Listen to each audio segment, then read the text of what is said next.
দুপুরে সংবাদ সম্মেলন ডেকেছে প্রধান উপদেষ্টার কার্যালয়। আসতে পারে জুলাই সনদ, গণভোট ও নির্বাচন নিয়ে স্পষ্ট বার্তা। 16 বছরে ময়মনসিংহ 8 আসনে লাগেনি উন্নয়নের ছোঁয়া। নানা প্রতিশ্রুতি দিয়ে সমর্থন চাইছেন বিভিন্ন দলের প্রার্থীরা। খুলনায় বিএনপি নেতার কার্যালয়ে গুলি ও বোমা হামলা, এক শিক্ষক নিহত, আহত কমপক্ষে 3 জন। এলাকায় থমথমে অবস্থা। 9 মাসে নিষেধাজ্ঞা শেষ হলেও পর্যটক নেই সেন্ট মার্টিনে। এখনো স্থবির পর্যটন নির্ভর অর্থনীতি, বিপাকে ব্যবসায়ী ও স্থানীয়রা। তীব্র জনবল সংকটে সৈয়দপুর রেল মেরামত কারখানা, 3000 পদের বিপরীতে কর্মী মাত্র 677 জন। দ্রুত নিয়োগের তাগিদ। আরও 3 ইসরায়েলের মরদেহ ফেরত দিল হামাস। যে কোনো হুমকি মোকাবেলায় সর্বোচ্চ ব্যবস্থার হুঙ্কার নেতানিয়াহুর। এবং প্রথমবারের মতো নারী বিশ্বকাপে শিরোপা জিতল ভারত। ফাইনালে দক্ষিণ আফ্রিকাকে 52 রানে হারালো শেফালি দীপ্তিরা।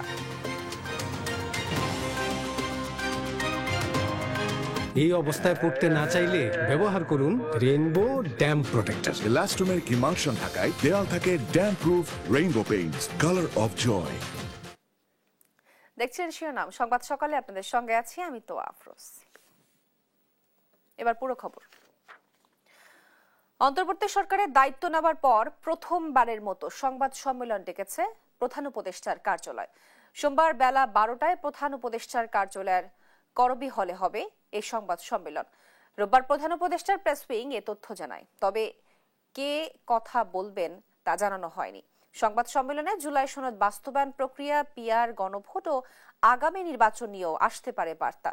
সেই সঙ্গে প্রশাসন, নির্বাচন বিচার ব্যবস্থা সংস্কারের সাম্প্রতিক অগ্রগতি এবং আন্তর্জাতিক সহযোগিতার বিষয়গুলো তুলে ধরা হতে পারে সংবাদ সম্মেলনে।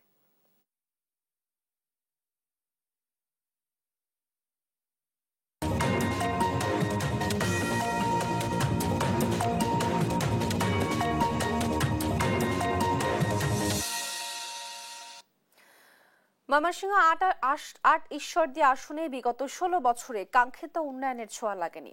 রাস্তাঘাট অবকাঠামোগত উন্নয়ন না হওয়ায় অর্থনৈতিকভাবে পিছিয়ে রয়েছে উপজেলাটি। তাই টেকসই উন্নয়নের প্রতিশ্রুতি দিয়ে প্রচারণা চালাচ্ছেন বিভিন্ন দলের প্রার্থীরা। ইলিয়াস আহমেদের প্রতিবেদন, জানাচ্ছেন ফারজানা আফরোজ টুম্পা। 11টি ইউনিয়ন ও একটি পৌরসভা নিয়ে ময়মনসিংহ 8 ঈশ্বরগঞ্জ আসন। পৌর শহরের গোলচত্বর থেকে 18 বাড়ি সহ অধিকাংশ সড়ক বেহাল থাকায় চরম ভোগান্তিতে এসব এলাকার বাসিন্দারা। সম্প্রতি মানববন্ধন করেও এসব সড়ক মেরামতে দাবি জানিয়েছেন ভুক্তভোগীরা। অসুস্থ যেটুকু নিয়ে আসে এর চেয়ে আরো বেশি অসুস্থ হয়ে যায় হাসপাতালে পৌঁছতে গিয়ে। এখন গাড়িটা গর্তের উপর দিয়ে যায় আর পানি ছিটে পড়ে আমাদের শরীরে, গাড়ির চাকা ভাঙা যায়, বেরিং ছুটে যায়, এরকম প্রতিদিনই দুর্ঘটনা হইতেছে। তাই রাস্তা মেরামত সহ অবকাঠামোগত নানা উন্নয়নের মাধ্যমে ঈশ্বরগঞ্জকে ঢেলে সাজানোর প্রতিশ্রুতি দিয়ে গণসংযোগ করছেন বিভিন্ন রাজনৈতিক দলের প্রার্থীরা। এরই মধ্যে গণসংযোগে নেমেছেন বিএনপির 2 হেভিওয়েট নেতা। এদিকে নির্বাচনী মাঠ চষে বেড়াচ্ছেন এলডিপির প্রেসিডিয়াম সদস্য অ্যাডভোকেট আওরঙ্গজেব বেলালো। আর মনোনয়ন পেয়ে জোর প্রচার চালাচ্ছেন জামাত ও ইসলামী আন্দোলনের প্রার্থীরা। তবে এখনো মাঠে দেখা যায়নি এনসিপিকে।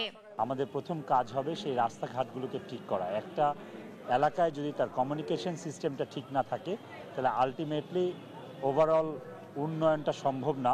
আমাদের সবচেয়ে বেশি ফোকাস থাকতে হবে আমাদের আগামী প্রজন্মকে এডুকেট করা। মনোনয়ন বা যে কেউ দাঁড়াইলে কিন্তু জনগণের ভিতরে কিন্তু এই ফিলিংসটা আছে যে একটা ভালো, যোগ্য, সৎ এবং নিষ্ঠাবান লোকের প্রয়োজন। সকল ক্ষেত্রে আমি দেশের মানুষের পাশে ছিলাম। এলডিপির মনোনীত মার্কা, সেই মার্কায় আমাকে জয়যুক্ত করবে, এতে কোনো সন্দেহ নাই ইনশাআল্লাহ।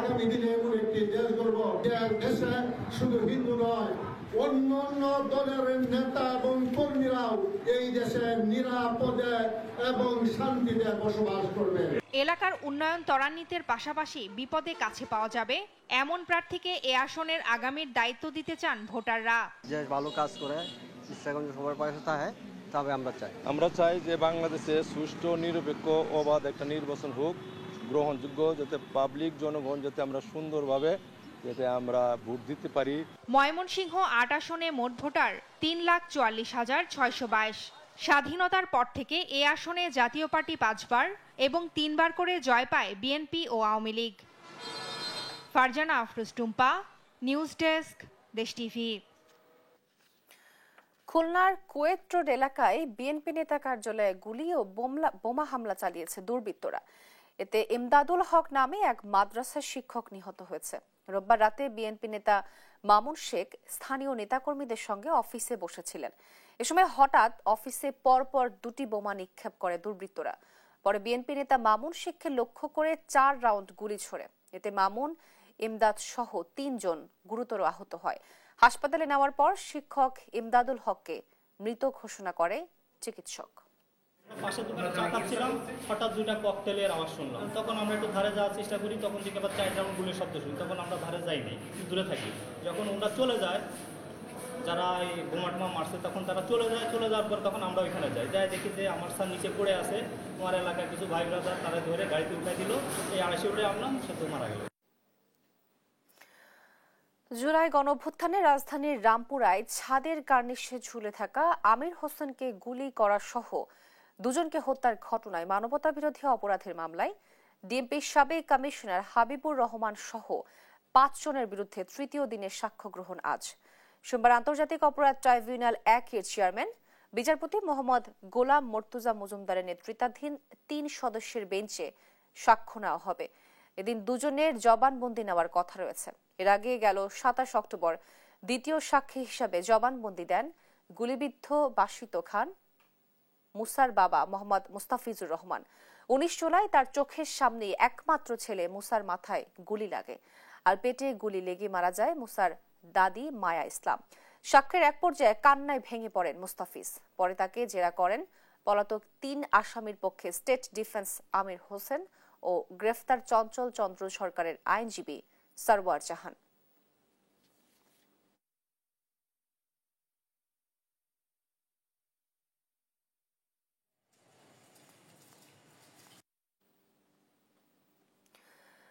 গোয়েন্দা খবর থাকার পরও নিষিদ্ধ ছাত্রলীগের মিছিল ঠেকাতে ব্যর্থ হচ্ছে সাভারের আইন শৃঙ্খলা বাহিনী। ঢাকা আরিচা মহাসড়কের মিছিলের ভিডিও সামাজিক যোগাযোগ মাধ্যমে ঘুরে বেড়ালেও তা এআই প্রযুক্তি দিয়ে তৈরি বলে দায় এড়াতে চাইছে পুলিশ। তবে রাজনৈতিক ও স্থানীয়রা বলছেন ভিন্ন কথা। দেওয়ান ইমনের রিপোর্টে বিস্তারিত। আজ 15 আগস্ট বাঙালি জাতির জনক হাজার বছরের শ্রেষ্ঠ বাঙালি বঙ্গবন্ধু শেখ মুজিবুর রহমানের 50তম শাহাদাত বার্ষিকী। ময়মনসিংহের আওয়ামী লীগের ব্যানারে শপথ গ্রহণের এই ভিডিও সাভারের বনগাঁ ইউনিয়ন আওয়ামী লীগের সাবেক সভাপতি ও ইউপি চেয়ারম্যান সাইফুল ইসলামের বাংলোবাড়িতে ধারণ করা হয়। গেল 15 আগস্ট শেখ মুজিবের মৃত্যুবার্ষিকীর দিন এই শপথ বাক্য পাঠ করেন আওয়ামী লীগের নেতাকর্মীরা। গত 28 অক্টোবর সন্ধ্যায় জাহাঙ্গীরনগর বিশ্ববিদ্যালয়ের প্রধান ফটকের সামনে ঢাকা আরিচা মহাসড়কে নিষিদ্ধ ঘোষিত সংগঠন ছাত্রলীগের নেতাকর্মীরা বিক্ষোভ মিছিল করেন। ঘটনার রেশ কাটতে না কাটতেই 31 অক্টোবর শুক্রবার দুপুরে সাভারের রেডিও কলোনি এলাকায় আবারও ঢাকা আরিচা মহাসড়ক আটকে বিক্ষোভ মিছিল করে ছাত্রলীগের নেতাকর্মীরা।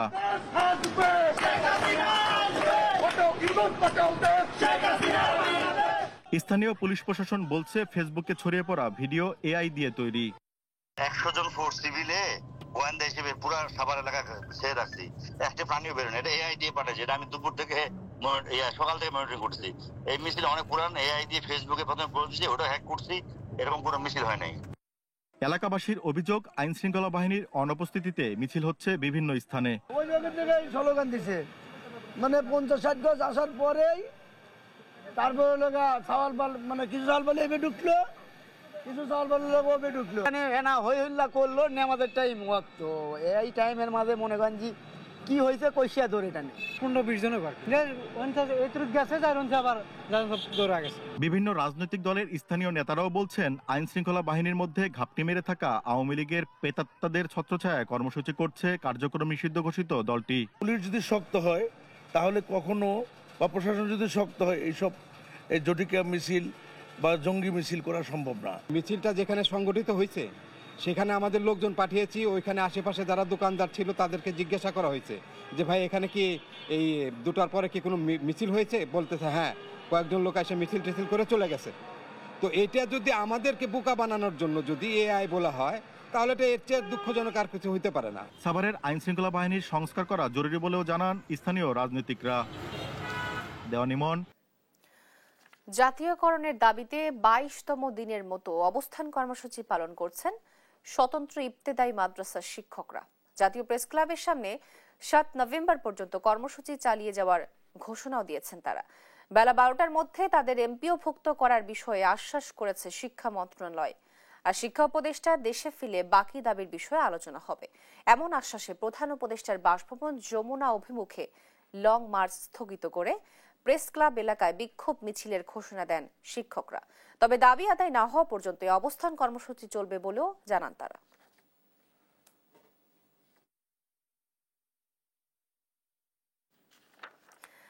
নিষেধাজ্ঞা শেষে উন্মুক্ত হলেও পর্যটক নেই দেশের একমাত্র প্রবল দ্বীপ সেন্ট মার্টিনে। প্রথম 2 দিনে কক্সবাজার থেকে ছাড়েনি কোনো জাহাজ। পরিবেশগত বিপর্যয় থেকে রক্ষায় সেন্ট মার্টিনে প্রায় 9 মাস পর্যটক নিষিদ্ধ ছিল। এতে স্থবির হয়ে পড়ে স্থানীয় পর্যটন নির্ভর অর্থনীতি। এখনো পর্যটক না আসায় হতাশা জানান পর্যটন ব্যবসায়ী ও স্থানীয়রা। সহকর্মী আবুল বাশার নয়নের রিপোর্ট জানাচ্ছেন শায়লা খান। পর্যটক সীমিতকরণ এবং প্রায় 9 মাসের নিষেধাজ্ঞার কারণে সেন্ট মার্টিনের অর্থনীতিতে বড় ধরনের ধস নেমেছে। অসংখ্য ছোট হোটেল, রেস্তোরাঁ, দোকান, গেস্ট হাউস এবং পরিবহন ব্যবসা বন্ধ হয়ে যাওয়ায় এগুলোর সাথে জড়িত হাজারো মানুষ কর্মহীন হয়ে পড়েছেন।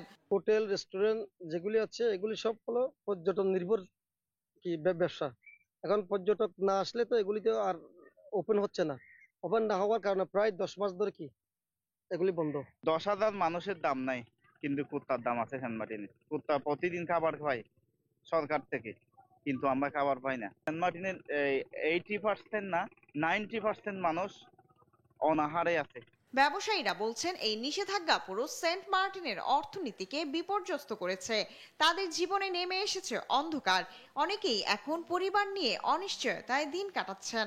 মানুষগুলোকে এভাবে তুলে তুলে শেষ করে দেওয়া ঠিক হচ্ছে না। প্রশাসনের উচিত, আপনি যখন একটা সাইট বন্ধ করবেন তাহলে আপনাকে আরেকটা সাইট ওপেন করতে হবে। দিনের ব্যবসা করে একটা মানুষের কয় টাকা ইনকাম করবে? সর্বোচ্চ না হলে 20,000 40,000 টাকা ইনকাম করে সে 10 মাস বসে কেমনে খাবে? আমি না শুধু, সবাই ক্ষতিগ্রস্তের মধ্যে আছে। বিধিনিষেধ শিথিল করা অন্তত 3 মাস পর্যন্ত খাত চালু এবং শাহপরী দ্বীপ মোহনা থেকে জাহাজ চালু দাবি স্থানীয়দের। এতে কিছুটা হলেও ক্ষতি পুষিয়ে যাবে মনে করছেন ব্যবসায়ীরা। শাহপরী জেডি থেকে যদি এখান থেকে যদি সেন্ট মার্টিন রওনা দেয়, জাহাজে গেলে মিনিমাম 1 ঘন্টা সময় লাগবে। স্টিপ বোটে 25 থেকে 30 মিনিট সময় লাগে। স্থানীয় ছাড়া বাইরে যারা আসবে ওদেরকে সরকারি নির্দেশনা ছাড়া কেউ যাওয়ার সুযোগ নাই। পর্যটন খাত বন্ধ থাকায় এবং রক্ষণাবেক্ষণের অভাবে দ্বীপের অনেক রিসোর্ট ও হোটেল অযত্নে লতাপাতায় ভরে উঠেছে। ফলে ব্যবসায় স্বাভাবিক অবস্থায় ফেরা তাদের জন্য আরো কঠিন হয়ে দাঁড়িয়েছে। শায়লা খান, নিউজ ডেস্ক, দেশ টিভি। ধীরে ধীরে প্রাণ হারাচ্ছে দেশের বৃহত্তম রেলকোচ মেরামতের ওয়ার্কশপ সৈয়দপুর কারখানা। একসময় দিনরাত প্রাণচঞ্চল থাকলেও দক্ষ জনবলের অভাবে অনেকটাই থমকে গেছে কার্যক্রম। উৎপাদন সক্ষমতা দাঁড়িয়েছে অর্ধেকে, যার পেছনে প্রধান সমস্যা জনবল সংকট। প্রতিষ্ঠানটিতে 2,859 পদের বিপরীতে জনবল আছে মাত্র 677 জন। সংকট সমাধানে দ্রুত নিয়োগ ও প্রশিক্ষণে গুরুত্ব দেওয়ার তাগিদ কর্মকর্তাদের। সহকর্মী সাইফুল ইসলামের ক্যামেরায় আলিমুজ্জামান সাফওয়ানের রিপোর্ট।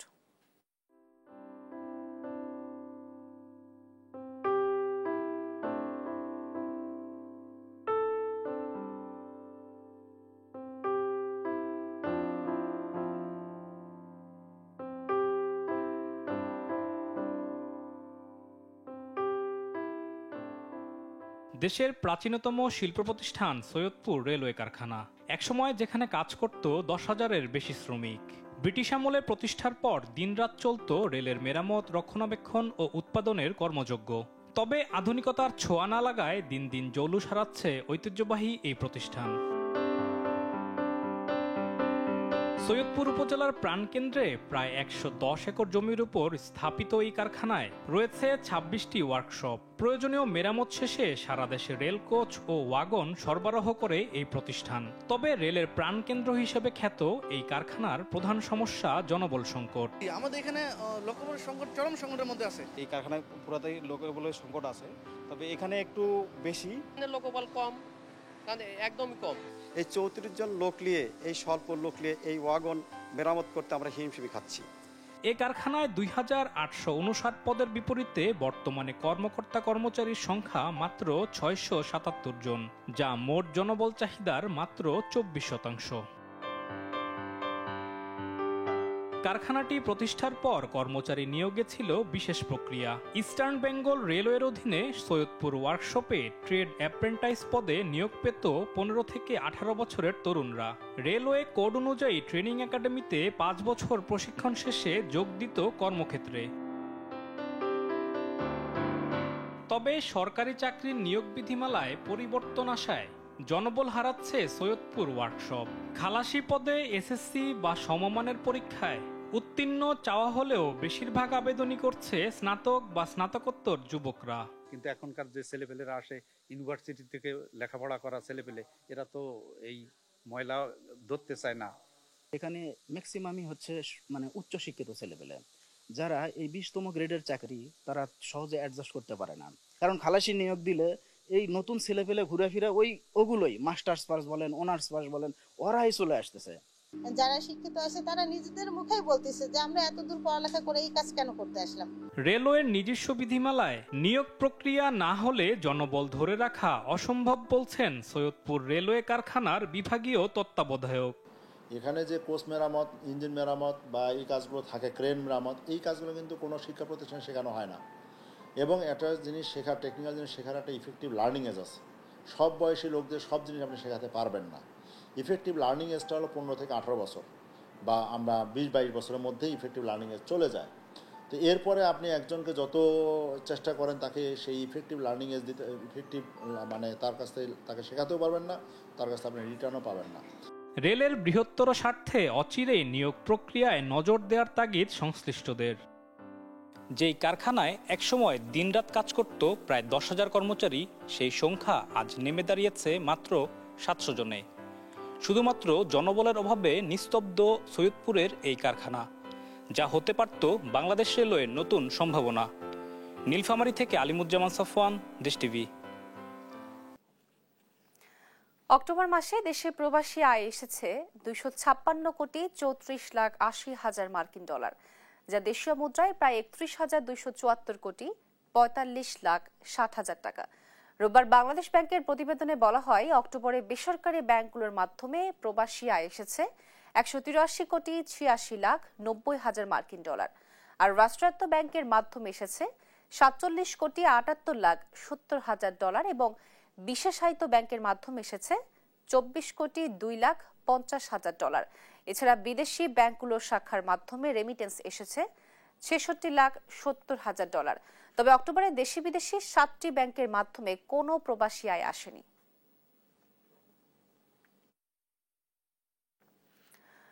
কুষ্টিয়ার খোকসায় আওয়ামী লীগের এক সাবেক চেয়ারম্যানের অত্যাচারে অতিষ্ঠ এলাকাবাসী।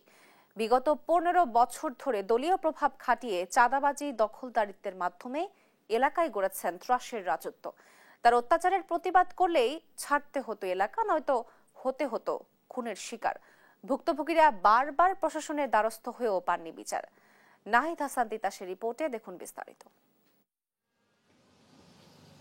কুষ্টিয়ার খোকসা উপজেলার রতনপুর গ্রামের কৃষক জসিম শেখ অন্যায়ের বিরুদ্ধে প্রতিবাদ করাই 2021 সালে প্রকাশ্য দিনের বেলায় আওয়ামী লীগের সাবেক ইউপি চেয়ারম্যান আয়ুব আলী ও তার লোকজন রাস্তা থেকে তুলে নিয়ে যায় জসিমকে।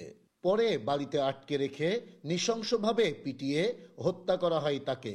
এ ঘটনার 4 বছর পেরিয়ে গেলেও ক্ষমতার প্রভাবে মূল আসামিরা এখনো ধরাছোঁয়ার বাইরে। এমন খুনের বিচার চান পরিবার। আসামির সাথে ওই তেলীয় কাটা মারি বাতায় বাইরেছিল, ফুটে ফুটে আগিয়েছিল বলে আমার তো দেখাই নাই। আমি পাশে একটু নজর দিয়ে আমি আর ঠিক থাকতে পারছিলাম না। আইব চেয়ারম্যান ধরে নিয়ে যায়, আইব চেয়ারম্যানের বাড়ি পিলারের সাথে বাইরে মারপিট করেছে। আইব চেয়ারম্যানের 3টে ছেলে। মামলা পড়ার পরে হচ্ছে হুমকি দিচ্ছে আমারে যে কেস উঠানি লাগবে, কেস না উঠালে হচ্ছে মারবো। আমার ভাসুরের মারেওছে। ওরা উল্টা আমাদের দিকে বেশি চাপ দিচ্ছে যাতে কেসটা আমরা উঠাইনি। শুধু তাই নয়, জসিম হত্যার ঘটনায় চেয়ারম্যানের নামে মামলা করায় 4 বছর ধরে বাড়ি ছাড়া বড় ভাই হাসিম শেখ।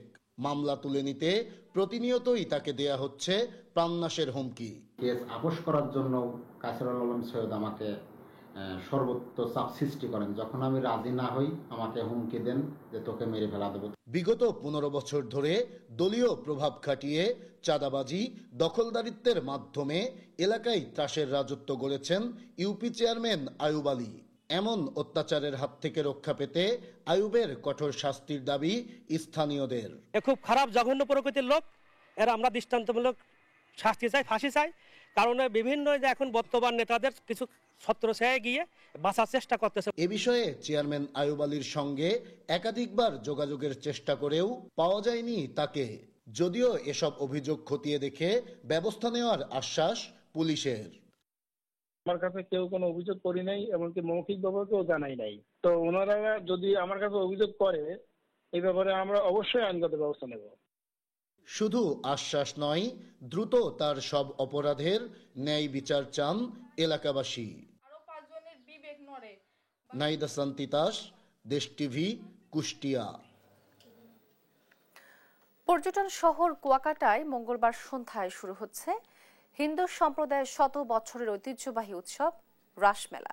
এই উৎসবকে ঘিরে সৈকতকে আলোকবাতি দিয়ে সাজানো হচ্ছে। আর মেলা শান্তিপূর্ণভাবে সম্পন্ন করতে প্রশাসনও নিয়েছে কঠোর নিরাপত্তা ব্যবস্থা। সহকর্মী KM শাহাবুদ্দিন শিহাবের রিপোর্ট, জানাচ্ছেন শায়লা খান। কুয়াকাটা সমুদ্র সৈকত, যেখানে প্রায় 200 বছর ধরে চলে আসছে রাস উৎসব, প্রতি বছরের মতো এবারও মঙ্গলবার সন্ধ্যা থেকে শুরু হচ্ছে হিন্দুদের 3 দিন ব্যাপী এই উৎসব। প্রতি বছর পূর্ণিমা তিথিতে শ্রীকৃষ্ণের স্মরণে রাসলীলা উৎসব পালিত হয়। সনাতন ধর্মাবলম্বীদের অন্যতম বৃহৎ এ উৎসব সময়ের সাথে রূপ নিয়েছে অনেকটা সার্বজনীন মেলায়। উৎসবকে ঘিরে ইতিমধ্যে শেষ মুহূর্তের প্রস্তুতি সম্পন্ন করেছেন স্থানীয় ব্যবসায়ীরা। আগামী উপলক্ষে আমরা অনেক আশাবাদী যে অনেক গেস্ট হবে, আমাদের বেচাকিনা ভালো হবে। রাস উপলক্ষে প্রতি বছর যে বেচাকিনা হয় ওই অনুসারে আমরা আইডিয়া করছি যে এবছর বেচাকিনা আলহামদুলিল্লাহ ভালো হবে। আর আমরা যতটা সম্ভব মালামাল আমরা আইনা রাখছি যথেষ্ট পরিমাণ। সনাতন ধর্মীয় অনুশাসন মেনে রাস পূজার যাবতীয় প্রস্তুতি সম্পন্ন হয়েছে বলে জানিয়েছেন আয়োজকরা। পূর্ণিমায় রাসলীলা, পুণ্য স্নান, পূজা এবং মেলার আয়োজন করা হয় প্রতি বছর মতো এবছর চলছে। মন্দিরের বিগ্রহের কাজও চলছে, প্যান্ডেলের কাজ চলছে।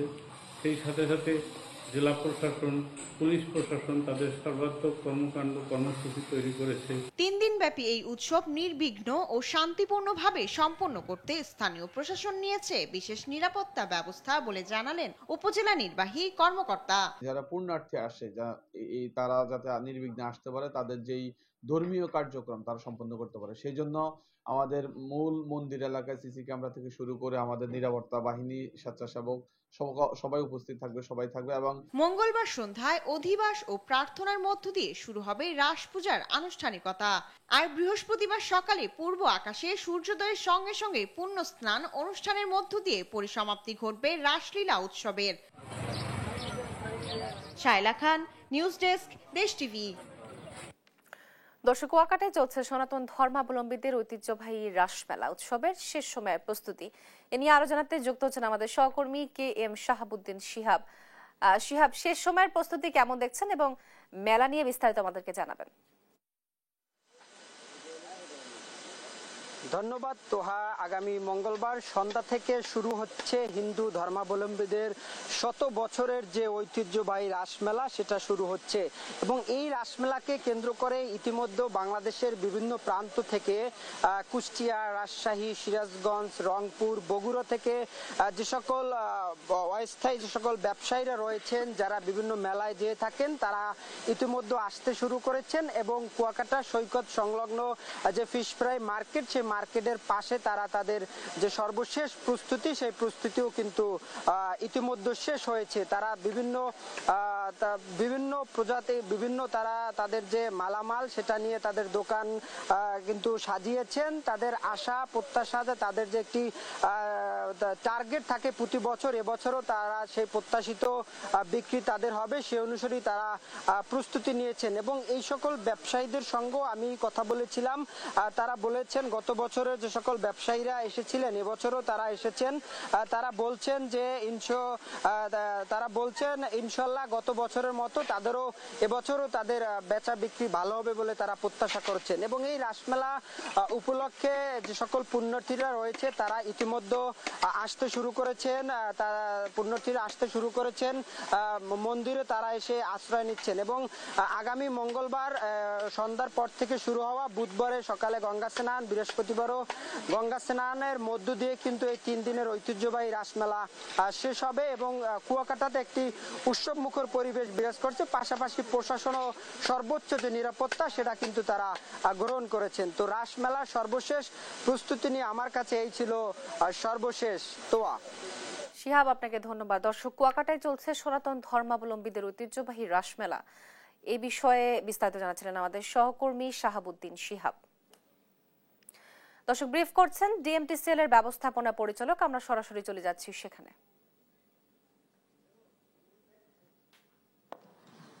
এবং তার জানাজা পর্যন্ত যত আছে সহযোগিতা আমাদের ডিএমটিসিএল এবং মিনিস্ট্রি থেকে উভয়ে মিলে আমরা সমস্ত কিছু অ্যারেঞ্জ করেছি।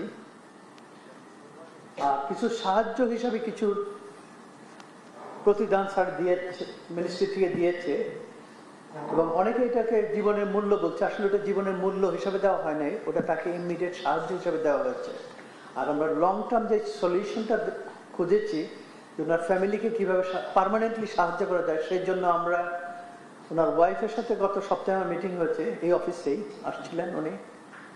তো ওনার যোগ্যতা অনুযায়ী ইমিডিয়েটলি একটা চাকরির ব্যবস্থা করা হয়েছে। উনি যখন ওনার সার্টিফিকেট এবং ন্যাশনাল আইডেন্টিটি কার্ডটা সব কিছু দিয়ে দিবে এবং হয়তো অফিসে পৌঁছে গেছে, এটা দেওয়ার পরে আমরা তার জন্য চাকরি যেটা করেছি ওটা ব্যবস্থা করতেছি। এবং ওনার হয়তো আরো 6 মাস লাগবে অনার্স কমপ্লিট করতে। অনার্স কমপ্লিট করলে ওই যোগ্যতা অনুযায়ী যতটুকু চাকরি তাকে পদোন্নতি দেওয়া যায় বা করা যায় ওই ব্যবস্থা রাখা হয়েছে, প্রভিশন রাখা হয়েছে। ঠিক আছে। আর আমি এখানে প্রজেক্ট ব্রিফ সম্বন্ধে আমারটা বললাম। আপনারা যদি স্ট্রাকচারালি আমাকে একজন একজন করে, যেহেতু সবাই একই কোশ্চেন করে তো লাভ নাই, অ্যান্সার বরঞ্চ যতটুকু ভ্যালু অ্যাডেড কোশ্চেন হয় এটা সবার জন্য উপকার হবে, যাতে আমরা জানতে পারি যে ডিএমটিসিএল কিভাবে রান করতেছে। অনেক সময় মিসকনসেপ্ট আসে, অনেক ইরেলেভেন্ট কোশ্চেন আসে। যদি বুঝেন যে ইরেলেভেন্ট কোশ্চেনে আমাদেরকে হেল্প করবে, আমি happy to answer even. But আমি চাবো যতটুকু রিলেভেন্ট কোশ্চেন করে ডিএমটিসিএল ইউনাইটেড থাকতে পারে এবং এটা কাজ করতে পারে, ওই জন্য আপনারা হেল্প করবেন। আপনাদেরও একটা প্রফেশনাল রেসপন্সিবিলিটি আছে, ডিএমটিসিএলের প্রফেশনাল রেসপন্সিবিলিটি আছে। আমি একজন একজন করে বলবো যে আপনারা কোশ্চেন করেন, আমি happy to answer. Please. Sir, আপনি যেমনটি বললেন যে লাইন 5 এর কথা বললেন যে এখন কি ফেজে আছে, এটার এগুলো রেডি করে কাজ শুরু করতে 3 বছর সময় লাগবে এরকম একটা। স্যার, আমরা এর আগে যখন মেট্রো রেলের কাজ যখন শুরু হয় বা লাইন 6 যখন উদ্বোধন হয়, তখন বলা হয়েছিল যে 2030 সালের মধ্যে লাইন। দর্শক, ব্রিফ করছেন ডিএমটিসিএল এর ব্যবস্থাপনা পরিচালক। আমরা সরাসরি ছিলাম সেখানে। দেখছেন সংবাদ সকাল।